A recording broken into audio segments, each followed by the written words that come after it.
BJP की दुखती रग दबाएगी आप। दिल्ली चुनाव को लेकर प्रचार में पार्टी का नया हथियार। दिल्ली विधानसभा चुनाव नजदीक आते ही आम आदमी पार्टी ने कानून व्यवस्था के मुद्दे पर केंद्र की बीजेपी सरकार के खिलाफ अभियान तेज कर दिया है। आप केंद्र सरकार के नियंत्रण वाले क्षेत्रों की तुलना दिल्ली सरकार के शिक्षा, स्वास्थ्य और सब्सिडी जैसे क्षेत्रों में उठाए गए कदमों से करेगी। आपका कहना है कि केंद्र सरकार पुलिस पर नियंत्रण रखने के बावजूद अपराध रोकने में नाकाम रही है, जबकि दिल्ली सरकार ने शिक्षा, स्वास्थ्य और बिजली जैसे क्षेत्रों में जनता को मुफ्त सुविधाएं दी हैं। आप इस मुद्दे को दिल्ली के हर कोने तक ले जाएगी और जनता को समझाने की कोशिश करेगी कि अगर बीजेपी सत्ता में आती है तो वो दिल्ली को ठीक से नहीं चला पाएगी। आम आदमी पार्टी के एक वरिष्ठ नेता ने बताया कि पार्टी दो मॉडल की तुलना करके जनता के सामने रखेगी। पहला मॉडल केंद्र सरकार के नियंत्रण वाले क्षेत्रों का होगा और दूसरा मॉडल दिल्ली सरकार द्वारा शिक्षा, स्वास्थ्य और सब्सिडी के क्षेत्र में उठाए गए कदमों का होगा।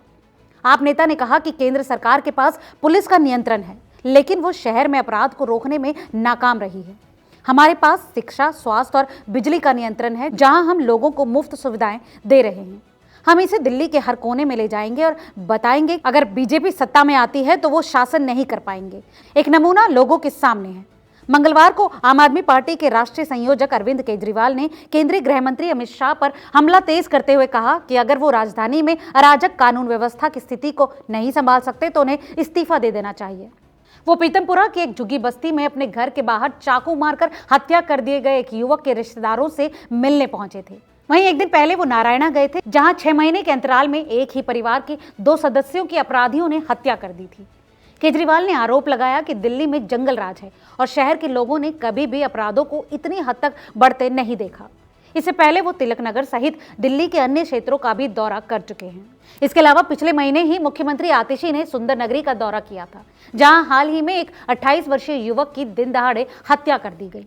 रोहिणी के एक स्कूल के पास बम विस्फोट होने के बाद आपने कानून व्यवस्था के मुद्दे पर अपना अभियान शुरू कर दिया था, जिसमें मंत्री सौरभ भारद्वाज ने सुरक्षा चूक को लेकर केंद्र पर निशाना साधा था।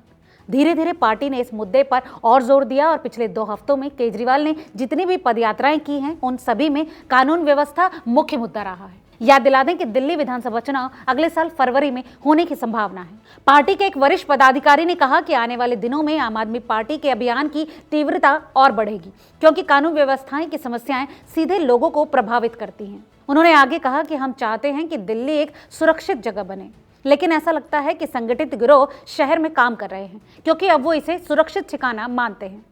पार्टी की प्रचार सामग्री, जिसमें होर्डिंग और बैनर शामिल है, में बीजेपी पर सुरक्षा मुद्दे को लेकर निशाना साधा जाएगा। आम आदमी पार्टी इसे अपनी नुक्कड़ सभाओं में भी चर्चा का विषय बनाने की योजना बना रही है, जो उसने पहले से ही शुरू भी कर दी है।